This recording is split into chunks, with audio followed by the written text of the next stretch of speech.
The massive crystalline chamber of the Galactic Council hummed with activity as hundreds of alien species gathered for the quarterly assessment meeting. Ji-Ho adjusted his environmental suit, his scaled fingers tapping against the datapad that contained his latest research findings. The chamber's prismatic walls reflected the varied forms of council members, some gaseous, others crystalline, and many organic like himself. Next presentation, Earth Assessment, announced the automated system. Ji-Ho stepped onto the floating platform, rising smoothly to address the assembly. His green-tinted skin gleamed under the artificial lights as he began his presentation with barely concealed amusement. Honorable Council members, I present my findings on Species 2749E, self-named humans. Ji-Ho's voice carried clearly through the universal translators. These beings are, quite frankly, remarkable in their limitations. Scattered laughter echoed through the chamber. His research partner, Yuma, stood at the base of the platform, her silver eyes twinkling with mirth as she operated the holographic display. Their average lifespan, barely 80 solar cycles, Ji-Ho continued, triggering murmurs of disbelief. Most council species live at least 500 cycles. Some of our crystalline members survived for thousands. The hologram showed human anatomy, fragile bones, vulnerable organs, limited muscle capacity. Their bodies are essentially water sacs protected by a thin layer of skin. No natural armor, no backup organs, no regenerative abilities worth mentioning. Senior Administrator Mireille leaned forward in her hover chair, her bioluminescent patterns pulsing with interest. And their technological level? Primitive at best, Ji-Ho replied, changing the display to show Earth's cities. They still burn fossil fuels for energy. Their space exploration is limited to their own solar system. They haven't even unified their planet under a single government. Yuma added from below, they spend more resources on fighting each other than advancing their species. Our observations show 17 active conflicts on their planet right now. The chamber filled with chittering sounds, the council's equivalent of derisive laughter. Ji-Ho displayed graphs comparing human capabilities to other spacefaring races. The differences were stark. They require constant rest cycles, sleeping away a third of their short lives, he continued. Their bodies can't handle extreme temperatures, pressure changes, or radiation. Even their gravity tolerance is pathetically narrow. Mireille raised a limb for silence. Your classification recommendation. Category 4 Developing Species, Ji-Ho stated firmly. They pose no threat, offer no significant technological or cultural contributions, and require minimal monitoring. I suggest automated observation only, with review every 50 cycles. Any objections? Mireille's bioluminescence pulsed across the chamber. None came. Very well, she declared. Classification approved. Humans are hereby designated Category 4. Next presentation. As Ji-Ho descended from the platform, Yuna met him with a congratulatory gesture. Quick and easy, she whispered. Though I almost feel sorry for them. Imagine being so limited. They'll likely destroy themselves before reaching space anyway, Ji-Ho replied, gathering his materials. Did you see their atmospheric pollution levels? Neither of them noticed the small warning flag in their data, a peculiar spike in human technological advancement over the past century. It was buried in the appendix of their report, deemed insignificant against the overwhelming evidence of human weakness. The Council moved on to more important matters, dismissing humanity as yet another primitive species that would take millennia to reach any meaningful level of advancement. The automatic monitoring systems were set, and Earth was forgotten. It would be the biggest mistake the Galactic Council had made in 10,000 years. Part 2. The Warning Signs. The emergency alert flashed across Taiwan's monitoring station, jerking him awake from his rest cycle. His sensor arrays had detected something impossible, a human-made vessel traveling faster than light. This must be a malfunction, he muttered, his scaled fingers dancing across the control panel. But the readings were clear. A small ship, definitely of Earth origin, had just jumped beyond light speed near their solar system's edge.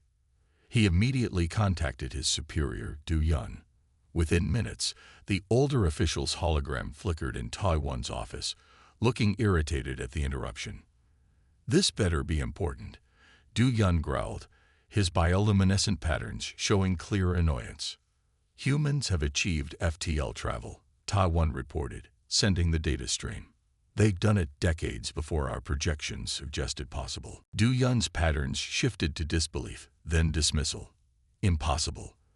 They were struggling with basic gravity manipulation last month. Their ships can barely reach their own moon without breaking apart. Yet here they are, Taiwan insisted, replaying the sensor logs. And that's not all. Look at their development curve over the past 50 years. The holographic display showed an almost vertical line of technological advancement. Du Yun waved it away impatiently. Their artificial gravity systems are still primitive. Their ships need rotating sections for gravity. No species masters FTL before mastering basic gravitational control, Du Yun stated firmly. But Taiwan had been watching humans for years. They're not following normal development patterns. They're skipping steps, finding shortcuts. Their FTL drive doesn't use standard gravity manipulation at all. They've developed something entirely different. A fluke then, Du Yun declared. Probably dangerous and unreliable. They'll kill themselves testing it. Instead, over the next month, more human ships appeared, each using the same mysterious drive system. Taiwan's reports grew more urgent. They're not just traveling faster than light, he explained during another emergency call. They're improving the technology with each launch. The newest ships are 20% faster than the first ones. In just 1 month. Du Yun remained unimpressed, yet they still can't handle basic gravity adjustment. Half their crews get sick from standard space travel. Some species take centuries to develop viable FTL. This is clearly a dangerous shortcut that will end in disaster. But Taiwan saw something his superior missed. Humans weren't developing technology like other species, step by step, mastering each fundamental before moving forward. They were attacking problems from odd angles, finding unexpected solutions. Their very weaknesses drive them to innovate, Taiwan wrote in his report. Unable to adapt their bodies to space, they adapt their environment instead. Their short lives make them impatient for progress. Their physical fragility pushes them to develop better protective systems. The report was filed away, marked as low priority. Du Yun's final note read, "Species remains primitive in fundamental areas. FTL achievement noted but likely unsustainable. Maintain Category 4 classification." As Taiwan watched another human ship make a perfect faster-than-light jump, he couldn't shake the feeling that the Council was making a terrible mistake. These humans weren't following the normal rules of technological development. They were writing their own. And they were doing it faster than anyone thought possible. Part 3. The Crisis. The HFY warships emerged from hyperspace without warning. Their black hulls, bristling with weapons, blotted out the stars over the Council's capital world. Defense Minister Sun Mi stared at the tactical display in horror as thousands of enemy vessels materialized across Council space. How did they bypass our early warning network? She demanded, her luminescent patterns flashing with alarm. No one had an answer. The HFY Empire, long contained at the galaxy's edge, had somehow slipped past the Council's most advanced detection systems. The first attacks were devastating. HFY weapons, far more powerful than intelligence had suggested, tore through planetary shields like paper. Council warships found their weapons bouncing harmlessly off enemy shields. Senior strategist Hayan rushed into the command center, her environmental suit showing signs of hasty assembly. Minister Sun Mi, the Centauri sector has fallen. The HFY are using some kind of new shield technology. Nothing we have can penetrate it. The tactical display told a grim story. Red markers showing HFY advances spread like a virus across Council space. Green markers representing Council forces winked out one by one. The crystal worlds have gone dark. an operator announced. The Silicon Collective is under heavy assault. The energy beings of Ta City report total shield failure. Sun Mai watched helplessly as centuries of peace crumbled. The Council's most advanced civilizations, species that had mastered gravity and energy and space itself, were falling before the Hakari onslaught. "Show me the projections," she ordered Han. The strategist's hands trembled as she displayed the analysis. At current rates, the Hakari will occupy 60% of Council space within 2 months. Total defeat in 4 to 6 months, and that's our optimistic projection. Our weapons? Sun Mai asked. Useless. Their shield technology operates on principles we've never seen. It's like they've discovered an entirely new branch of physics. Our best scientists can't even understand how it works, let alone counter it. The command center shook as distant explosions lit up the sky. The Hakari had reached the capital system. Evacuation status. Sun Mi's voice remained steady, though her luminescence showed her fear. 20% of the capital's population is off-world, but the Hakari are targeting refugee ships. Civilian casualties are. Hayan couldn't finish the sentence. Another operator spoke up. "Minister, we're receiving a transmission from Earth. The humans are offering assistance." The room fell silent. Sun Mai almost laughed at the absurdity. The primitive species they'd dismissed decades ago wanted to help. What could they possibly do against an enemy that was defeating the Council's most advanced civilizations? "Tell them," she began, but Hayan interrupted. "Minister, we should accept. We've lost 40% of our fleet. At this point, we can't afford to turn away any help, even from Category 4 species." Sun Mai looked at the tactical display again. More red markers, more Council worlds falling, more dead and dying. "Send the response," she ordered. "Accept their offer." As the message went out, none of them realized they had just changed the course of the war. The species they had laughed at was about to teach them all a lesson in warfare they would never forget. No one was laughing now. Part 4. Humanity's Response. Captain Jinwoo stood on the bridge of the Earth ship Defiant, watching his ragtag fleet of converted cargo vessels and hastily armed civilian ships prepare for battle. The Hakari dreadnought loomed ahead, its black hull seeming to absorb starlight. "All ships report ready, Captain," his tactical officer announced. "Though I still think this plan is crazy." Jinwoo smiled grimly. "Crazy is all we have left. Begin Operation Trojan Horse." His fleet, disguised as fleeing refugee ships, limped toward the Hakari vessel. The enemy scans would show damaged engines, failing life support, perfect targets. As they drew closer, Jinwoo's hands tightened on the command rail. "They're lowering shields to tractor us in," the sensor officer reported. "Just as you predicted, sir." "Now," Jinwoo ordered. The refugee ships suddenly accelerated to full speed. Before the Hakari could raise their invincible shields, the human vessels slammed into their hull. But instead of exploding, the ships latched on like parasites.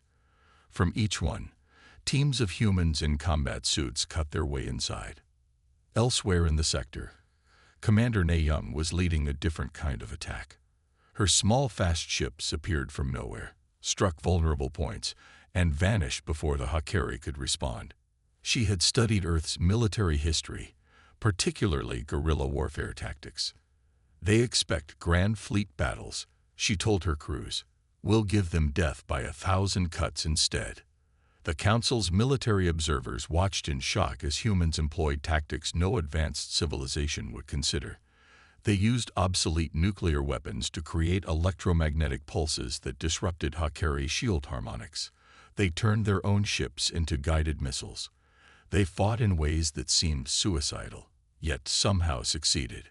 "They're insane," one Council commander declared, watching human soldiers deliberately breach their own hull to ambush Hakari boarding parties.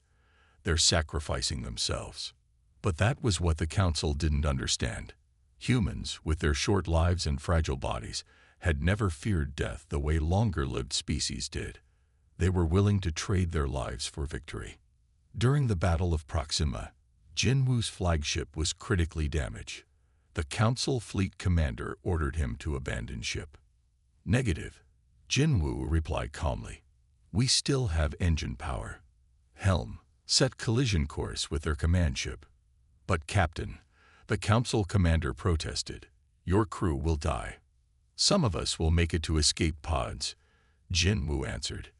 The rest of us, well, we always knew this might be a one-way trip. The Defiant's suicide run destroyed the Hakari command ship, throwing their fleet into chaos.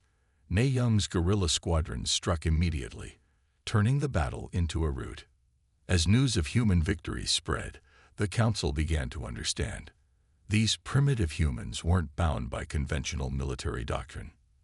They didn't need perfect shield technology or advanced gravity control. They had something more powerful, the willingness to do whatever it took to win. When asked why humans fought so fiercely for alien worlds, Jinwu's answer was simple. Because it's right. Because someone has to stand against bullies. Because if we don't stop them here, Earth will be next. The Hakari, for the first time, faced an enemy they couldn't understand or predict. An enemy that didn't fear death. An enemy that turned their own technological superiority against them. Human sacrifices mounted, but they kept coming. The species that the Council had dismissed as primitive was teaching the galaxy what real warfare looked like. And the Hakari were learning to fear these strange, fragile, determined beings called humans. The turn of tide.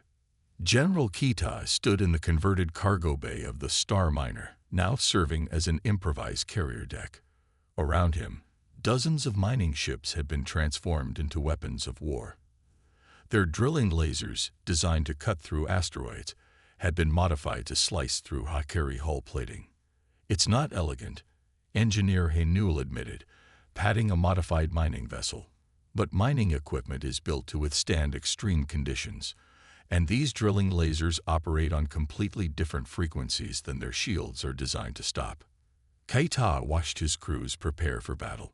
Former miners and cargo pilots trained alongside military personnel, learning to use their industrial equipment in ways their manufacturers never imagined. The Hakari expect warships. Keita explained to his officers. Their tactical computers are programmed to identify and counter military vessels. But these, he gestured at the fleet of converted civilian ships. These don't register as threats at all. The first test of their strategy came at the Battle of Sirius. The Hakari fleet encountered what appeared to be a disorganized group of civilian ships fleeing their advance. They didn't even bother raising their full shields. That's when the mining ships struck. Their industrial-grade lasers, designed to cut through solid rock, carved through Hakari hulls like butter. Cargo haulers, their holds packed with explosives, rammed into enemy vessels. Passenger liners, retrofitted with makeshift hangars, launched swarms of fighter craft from unexpected vectors. Their shields are calibrated for military-grade weapons. Hainul shouted triumphantly as the first Hakari dreadnought split in half, cut apart by mining lasers. They never thought to defend against industrial equipment. The Hakari tried to adapt, but human ingenuity kept pace. When they modified their shields, Hainul's team developed new weapons from salvaged terraforming equipment. When they started targeting civilian ships, Kita scattered his forces into smaller, harder-to-detect groups. They think in terms of proper military doctrine. Kita explained to the Council admirals. We think in terms of solving problems. If a front door is locked, we'll make our own door, with a plasma cutter designed for asteroid mining, if necessary. The tide began to turn. The Hakari, for all their technological superiority, couldn't counter an enemy that refused to fight according to the rules. Their mighty warships fell to converted garbage scows. Their sophisticated targeting systems were confused by ships that didn't match any military profile. Hainul's engineers kept innovating. They turned atmospheric processors into weapon platforms. Construction lasers became anti-ship weapons. Every civilian tool became a potential weapon. Necessity breeds innovation. Hainul said, watching her latest creation, a repurposed terraforming machine, tear through a HFY cruiser. They've spent centuries perfecting their military technology. We've spent centuries figuring out how to make do with what we have. For the first time since the war began, the HFY were retreating. Their perfect military machine was being defeated by recycled civilian equipment and improvised weapons. The empire that had never known defeat was learning a harsh lesson about human adaptability. The galaxy watched in amazement as the primitive species they had dismissed turned the tide of war with nothing more than converted mining equipment and desperate ingenuity. The HFY's empire had begun to crumble, undone by the very beings they had considered too primitive to be a threat. Part 6. The Hidden Strength. Science Director Yi-Jun sat in his laboratory, surrounded by holographic displays showing human development data.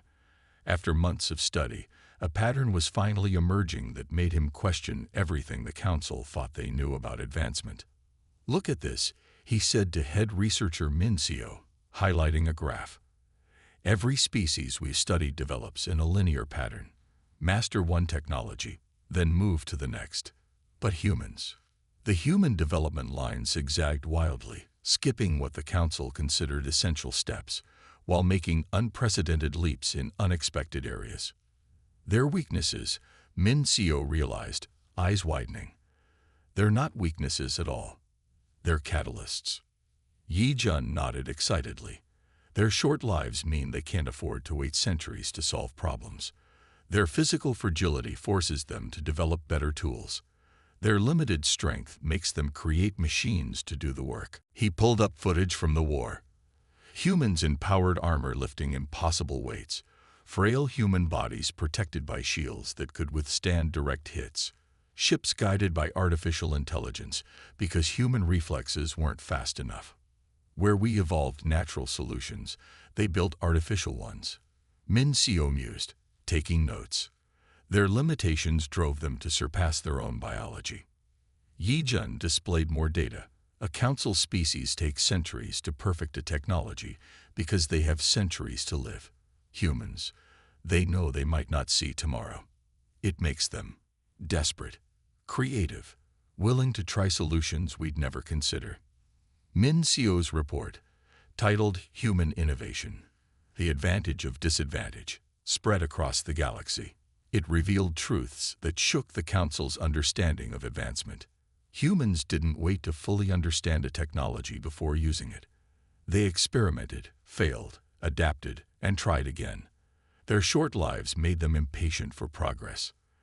Their physical weakness meant they couldn't rely on natural evolution. Instead, they forced their environment to adapt to them. Their tools became extensions of themselves.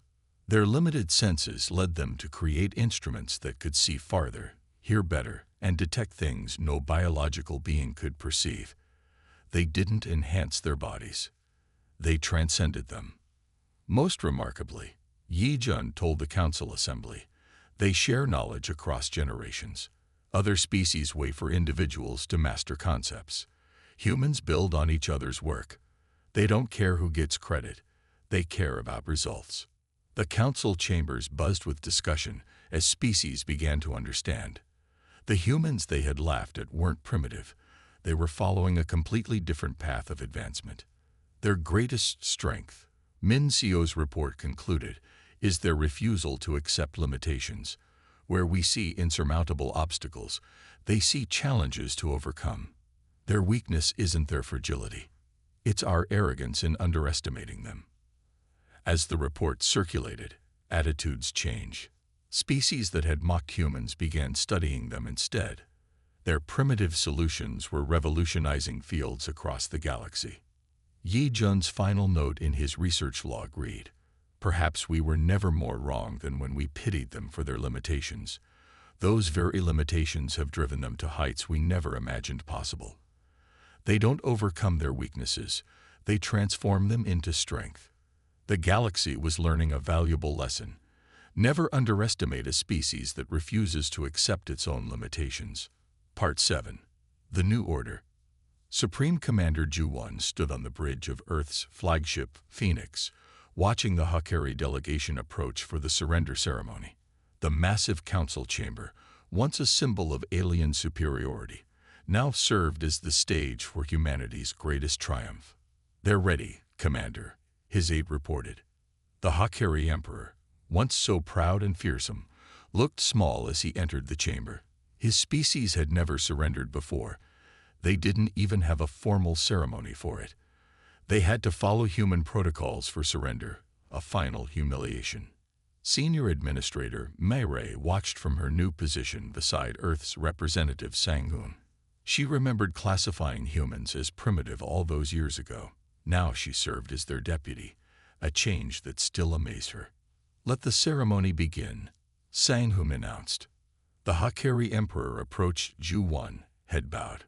"We submit to the terms of surrender as presented by the Human Defense Force and the Galactic Council." Throughout the galaxy, billions watched the broadcast. Species that had once laughed at humans now stood in respectful silence. The same beings they had mocked as primitive had saved them all. "The terms are simple," Ju-1 stated clearly. "The HFY Empire will disarm. Your military technology will be shared with the Council, and you will accept human peacekeepers in your territory." The Emperor signed the document. Centuries of HFY dominance ended with a simple thumbprint. In the days that followed, the galaxy changed rapidly. The Council's defense force, now led by human commanders, began implementing new strategies and technologies. Species that had relied purely on advanced technology started learning human tactical thinking. "We need their perspective," Mayray told the Council. "Their primitive thinking showed us solutions we never imagined. Their weaknesses forced them to innovate in ways we never considered." Sang-hoon established the Human Innovation Institute, where Earth scientists shared their unique approach to problem-solving. Species that had once considered themselves superior now eagerly learned from human teachers. "Our greatest mistake," Mayray admitted during a council session, was believing that advanced technology meant advanced thinking. "Humans taught us that true advancement comes from overcoming limitations, not avoiding them." The galaxy entered a new era. Human ingenuity combined with alien technology created possibilities no one had imagined. Their primitive solutions revolutionized everything from space travel to medicine. "We don't just want your protection," a council elder told Sang-hoon. "We want to learn your way of thinking. Your species turns disadvantages into strengths. You see possibilities where we see limitations." As Ju-1 watched the new combined fleet conduct exercises, he reflected on how far they'd come. Humans, once dismissed as barely worth monitoring, now led the galaxy's defense. Their short lives had taught them to make every moment count. Their physical weakness had driven them to create strength through innovation. The species that had laughed at humans now looked to them for leadership, protection, and inspiration. The galaxy had learned a valuable lesson. Never underestimate those who refuse to accept their limitations. The age of human leadership had begun. End of story.